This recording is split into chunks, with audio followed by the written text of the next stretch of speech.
दोस्तों, क्या आप जानते हैं कि आज पूरी दुनिया में थायराइड की दवाओं का कारोबार करोड़ों डॉलर तक पहुंच चुका है। लेकिन कभी आपने ये सोचा है कि दवाइयां लेने के बाद भी आपका वजन क्यों बढ़ता रहता है, शरीर की थकान क्यों खत्म नहीं होती और बाल झड़ना क्यों बंद नहीं होते? इसकी सबसे बड़ी वजह यह है कि दवाइयां अक्सर सिर्फ लक्षणों को दबाती हैं, बीमारी की जड़ तक नहीं पहुंचती। असल में थायराइड कोई साधारण बीमारी नहीं है, बल्कि ये शरीर का एक मेटाबॉलिक इम्बैलेंस है, जिसे सही खान पान और जीवन शैली से दोबारा संतुलित किया जा सकता है। इस रिसर्च आधारित जानकारी में हम केवल घरेलू उपाय नहीं जानेंगे, बल्कि ये भी समझेंगे कि आखिर थायराइड ग्लैंड के अंदर ऐसा क्या होता है जिससे उसका काम प्रभावित होने लगता है। साथ ही ये भी जानेंगे कि कैसे कुछ खास बीज और सही लाइफस्टाइल चेंजेस आपके थायराइड को बेहतर बनाने में मदद कर सकते हैं। इसलिए इस जानकारी को ध्यान से देखिए, क्योंकि अब शुरू होता है असली विज्ञान। थायराइड ग्लैंड हमारे शरीर के थर्मोस्टेट की तरह काम करता है। यह मुख्य रूप से T4 हार्मोन बनाता है, लेकिन T4 अपने आप में पूरी तरह सक्रिय नहीं होता। जब ये लिवर और आंतों तक पहुंचता है, तब जाकर T3 में बदलता है और यही T3 शरीर में असली काम करता है। अगर आपका लिवर फैटी है या आपको लगातार कब्ज की समस्या रहती है, तो T4 सही तरीके से T3 में बदल ही नहीं पाता। ऐसे में चाहे आप कितनी भी दवा ले ले, उसका पूरा फायदा शरीर को नहीं मिल पाता। इसलिए थायराइड का इलाज केवल गले तक सीमित नहीं है, बल्कि इसमें लिवर और पेट की सेहत भी बहुत अहम भूमिका निभाती है। अक्सर लोग पूछते हैं, मैं कई सालों से थायराइड की दवा ले रहा हूं, फिर भी वजन कम क्यों नहीं हो रहा, बाल क्यों झड़ रहे हैं? इसका सीधा जवाब यह है कि दवा खून में हार्मोन तो बढ़ा रही है, लेकिन शरीर उसे सही तरीके से इस्तेमाल नहीं कर पा रहा। इसके पीछे 5 बड़े कारण छिपे होते हैं, जिन पर बहुत कम लोग बात करते हैं।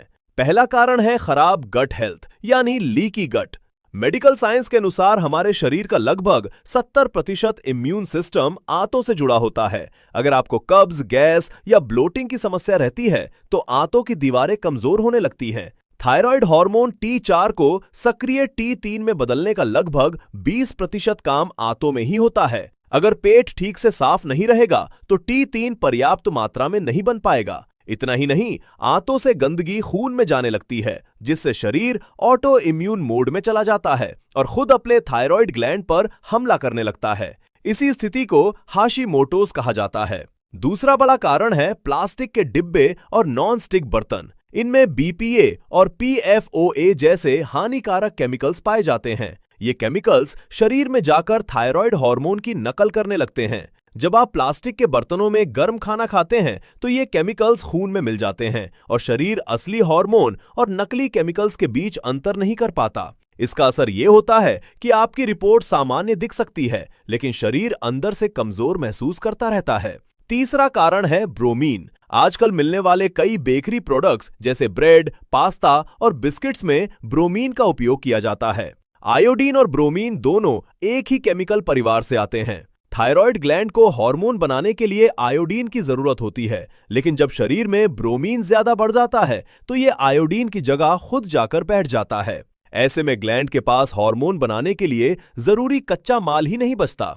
चौथा कारण है तनाव, यानी स्ट्रेस। जब आप लगातार तनाव में रहते हैं, तो शरीर कॉर्टिसोल नाम का हार्मोन अधिक मात्रा में बनाता है। ज्यादा कॉर्टिसोल शरीर को इमरजेंसी मोड में डाल देता है। ऐसी स्थिति में शरीर T4 को उपयोगी T3 में बदलने के बजाय रिवर्स T3 यानी RT3 में बदलने लगता है, जो शरीर के लिए लगभग बेकार होता है। मतलब आप दवा तो ले रहे हैं, लेकिन तनाव आपकी दवा के असर को कमजोर कर रहा है। पांचवा और सबसे महत्वपूर्ण कारण है सेलेनियम और जिंक जैसे सूक्ष्म पोषक तत्वों की कमी।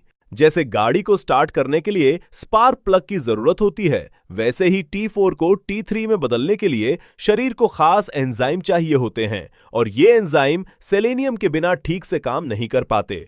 अगर शरीर में सेलेनियम और जिंक की कमी होगी, तो आपका मेटाबॉलिज्म कभी तेज नहीं हो पाएगा, चाहे आप कितनी भी एक्सरसाइज क्यों ना कर लें। अगर आपको भी कब्ज, गैस, तनाव या थकान जैसी समस्याएं रहती हैं, तो समझ जाइए कि थायराइड केवल एक रिपोर्ट का नाम नहीं है, ये शरीर के अंदर बिगड़े हुए कई सिस्टम्स का संकेत है। अब सवाल आता है समाधान का। थायराइड में डाइट का मतलब भूखा रहना नहीं होता, बल्कि सही पोषण देकर ग्लैंड को दोबारा सक्रिय करना होता है। एक डाइट प्लानर के तौर पर मैं आपको 4 ऐसे मजबूत पिलर्स बताने जा रहा हूं, जिन्हें अगर आप लगातार 3 महीने तक सही तरीके से अपनाएं, तो आपकी रिपोर्ट में फर्क साफ दिखाई देने लगेगा। थायराइड ग्लैंड की कोशिकाओं को रिपेयर करने के लिए शरीर को हेल्दी फैट्स की जरूरत होती है। इसमें दो खास बीज बहुत महत्वपूर्ण माने जाते हैं। पहला है अलसी यानी फ्लैक्स सीड्स। अलसी में लिग्नेंस नाम के शक्तिशाली तत्व पाए जाते हैं जो शरीर में हार्मोनल बैलेंस बनाए रखने में मदद करते हैं। ये वही खास तत्व हैं जो शरीर में बढ़े हुए खराब एस्ट्रोजन को बाहर निकालने में मदद करता है। थायराइड के मरीजों में अक्सर कब्ज और पाचन संबंधी समस्याएं देखने को मिलती हैं। जैसा कि मैंने पहले भी बताया, अगर पेट ठीक से साफ नहीं होगा तो T4 हार्मोन का T3 में सही कन्वर्जन नहीं हो पाएगा। अलसी में मौजूद फाइबर आंतों की सफाई एक झाड़ू की तरह करता है और पाचन तंत्र को बेहतर बनाने में मदद करता है। इसलिए अगर आपने अभी तक अलसी को अपनी डाइट में शामिल नहीं किया है तो आज से ही शुरू कर दीजिए। अब सवाल आता है कि इसे सही तरीके से कैसे ले। सबसे पहले अलसी को हल्का भून लीजिए और फिर उसे दरदरा पीस ले। रोजाना दोपहर का खाना खाने के लगभग 30 मिनट बाद 1 चम्मच अलसी का पाउडर गुनगुने पानी के साथ ले। ध्यान रखिए, कच्ची या साबुत अलसी कभी ना खाएं क्योंकि वो ठीक से पच नहीं पाती। दूसरा महत्वपूर्ण बीज है सूरजमुखी के बीज यानी सनफ्लावर सीड्स। इनमें भरपूर मात्रा में विटामिन ई और सेलेनियम पाया जाता है। ये दोनों मिलकर शरीर में एक मजबूत एंटीऑक्सीडेंट शील्ड बनाते हैं जो थायराइड ग्लैंड को ऑक्सीडेटिव स्ट्रेस और सूजन से होने वाले नुकसान से बचाने में मदद करती है। आपको रोजाना सिर्फ 1 चम्मच सूरजमुखी के बीज लेने हैं। इन्हें हल्का भून लीजिए और दिन में किसी भी समय खा सकते हैं। चाहे तो नाश्ते के आधे घंटे पहले या नाश्ते के आधे घंटे बाद भी इनका सेवन कर सकते हैं। लेकिन इन दोनों बीजों को आज से ही अपनी दिनचर्या में शामिल कर लीजिए। दोस्तों, सुबह की शुरुआत आपकी पूरी सेहत की दिशा तय करती है। अगर आप उठते ही चाय या कॉफी पीने की आदत रखते हैं तो यह आपके शरीर और थायराइड ग्लैंड पर नकारात्मक असर डाल सकता है। क्या आपकी सुबह भी चाय से शुरू होती है? अगर हां, तो आज से इसे बदलने की कोशिश कीजिए। इसकी जगह एक खास हर्बल काढ़ा शुरू करें जिसमें धनिया और दालचीनी का इस्तेमाल होता है। अब सवाल है कि धनिया और दालचीनी ही क्यों? दरअसल धनिया के बीजों में ठंडक देने वाले गुण होते हैं जो थायराइड ग्लैंड की सूजन को कम करने में मदद करते हैं। वहीं दालचीनी शरीर के इंसुलिन रेजिस्टेंस को बेहतर बनाने में सहायक मानी जाती है। थायराइड के मरीजों का वजन इसलिए भी बढ़ता है क्योंकि उनका शरीर शुगर को सही तरीके से एनर्जी में नहीं बदल पाता। दालचीनी इस प्रक्रिया को सपोर्ट करती है। इसे बनाने का तरीका भी बहुत आसान है। रात में 2 चम्मच साबुत धनिया और दालचीनी का एक छोटा टुकड़ा 1 गिलास पानी में भिगो दे। सुबह इस पानी को तब तक उबाले जब तक ये आधा ना रह जाए। इसके बाद इसे छानकर चाय की तरह धीरे धीरे घूंट लेकर खाली पेट पिए। अगर आप सुबह थायराइड की दवा लेते हैं तो दवा लेने के लगभग 1 घंटे बाद इस काढ़े का सेवन करें। साथ ही इसे पीने के बाद कम से कम आधे घंटे तक कुछ भी खाने पीने से बचें। उसके बाद आप अपना नाश्ता कर सकते हैं। देखिए, शरीर में हार्मोन अपने आप नहीं बनते। उन्हें बनाने के लिए शरीर को कुछ खास पोषक तत्वों की जरूरत होती है। ऐसा ही एक महत्वपूर्ण एमिनो एसिड है L-टायरोसिन। इसे आप हार्मोन बनाने वाली ईंटों की तरह समझ सकते हैं। अगर ईंटें ही नहीं होंगी तो दीवार कैसे बनेगी? L-टायरोसिन की पूर्ति के लिए कद्दू के बीज बेहद फायदेमंद माने जाते हैं। इनमें न सिर्फ टायरोसिन होता है बल्कि जिंक भी भरपूर मात्रा में पाया जाता है और जिंक के बिना थायराइड ग्लैंड सही तरीके से काम नहीं कर पाता। इसके अलावा भीगे हुए बादाम और मूंग जैसी दालों को भी अपनी डाइट में जरूर शामिल करें। खासकर शाकाहारी लोगों के लिए ये चीजें बहुत फायदेमंद हो सकती हैं। ये शरीर के मेटाबॉलिज्म को सक्रिय करने में मदद करती हैं और ऊर्जा बढ़ाने का काम करती हैं। अब बात करते हैं नमक की। बहुत से लोग या तो जरूरत से ज्यादा नमक खाते हैं या फिर डर के कारण नमक लगभग बंद ही कर देते हैं। दोनों ही आदतें नुकसानदायक हो सकती हैं।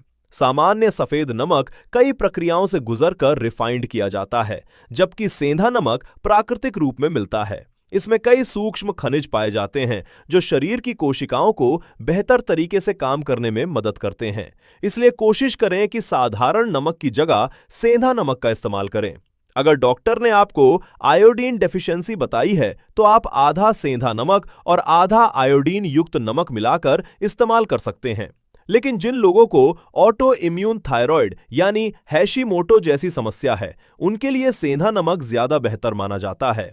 अब एक बार पूरा रूटीन फिर से समझ लीजिए। सुबह खाली पेट धनिया और दालचीनी वाला पानी पिए, जिससे शरीर डिटॉक्स होगा और सूजन कम होगी। दोपहर के भोजन के लगभग आधे घंटे बाद 1 चम्मच भुनी हुई अलसी गुनगुने पानी के साथ लें, ताकि कब्ज और हार्मोनल इम्बैलेंस में मदद मिल सके। शाम के समय 1 चम्मच भुने हुए कद्दू के बीज खाएं और ऊपर से 1 कप पानी पी लें। इसी दौरान 1 चम्मच सूरजमुखी के बीज भी अपनी डाइट में शामिल करें। और सबसे जरूरी बात, साधारण नमक की जगह सेंधा नमक का उपयोग करने की आदत डालें।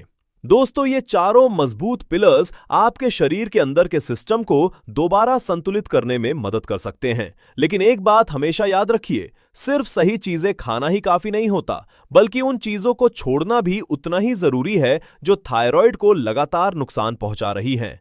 एक डाइट प्लानर के तौर पर मैं हमेशा कहता हूं कि आपकी सेहत सिर्फ इस बात पर निर्भर नहीं करती कि आप क्या खाते हैं, बल्कि इस पर भी निर्भर करती है कि आप क्या छोड़ते हैं।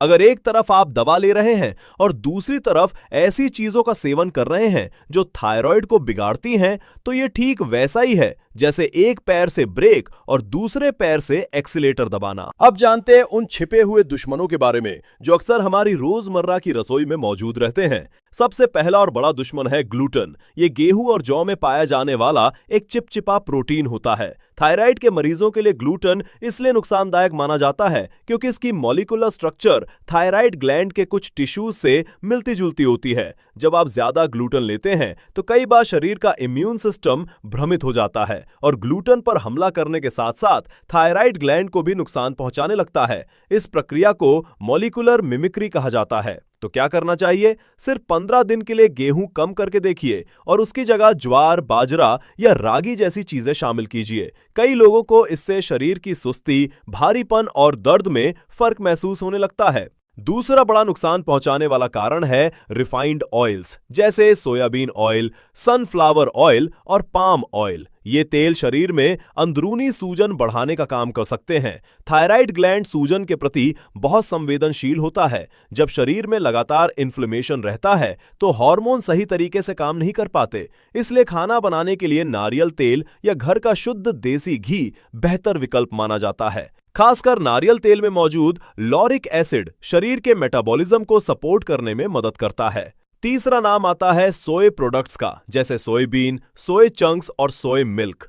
इनमें आइसोफ्लेवन्स नाम के तत्व पाए जाते हैं जो शरीर में एस्ट्रोजन जैसे प्रभाव पैदा कर सकते हैं। साथ ही ये गोइट्रोजन्स की तरह भी काम करते हैं, जिससे थायराइड ग्लैंड आयोडीन को सही तरीके से इस्तेमाल नहीं कर पाता और बिना आयोडीन के हार्मोन बनना मुश्किल हो जाता है। इसलिए अगर आपको थायराइड की समस्या है तो सोय प्रोडक्ट्स का सेवन सीमित करना बेहतर माना जाता है। चौथा बड़ा कारण है पैकेट वाले स्नैक्स और प्रोसेस्ड फूड्स, जैसे बिस्किट, नमकीन और डिब्बा बंद जूस। इनमें सोडियम, प्रिजर्वेटिव्स और कई तरह के आर्टिफिशियल केमिकल्स मिलाए जाते हैं जो लीवर पर अतिरिक्त दबाव डाल सकते हैं। जैसा कि पहले बताया गया, थायराइड हार्मोन का बड़ा हिस्सा लीवर में सक्रिय होता है। अगर लीवर लगातार इन हानिकारक केमिकल्स को साफ करने में लगा रहेगा तो शरीर की बाकी प्रक्रियाएं प्रभावित हो सकती हैं। इसलिए ऐसी चीजों को धीरे धीरे अपनी डाइट से हटाना जरूरी है।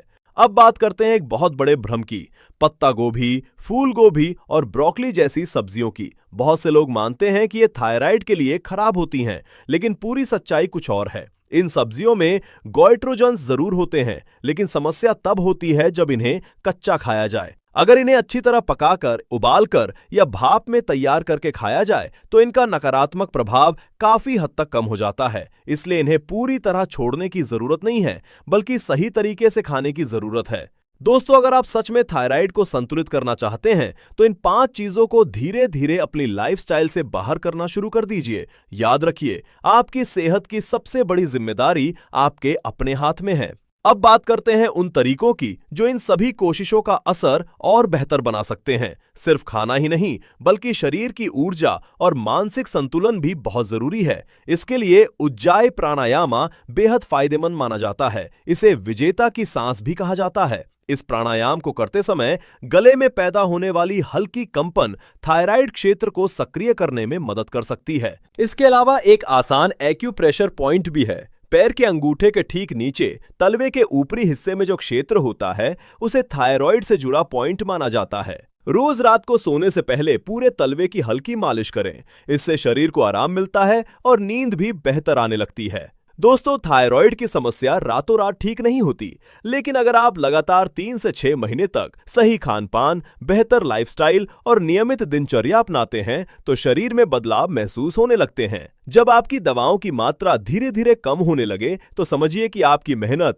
असर दिखा रही है। नीचे कमेंट करके जरूर बताइए कि थायराइड में आपको सबसे ज्यादा कौन सी समस्या परेशान करती है, वजन बढ़ना, थकान या बाल झड़ना। हमें कमेंट करके जरूर बताएं। धन्यवाद।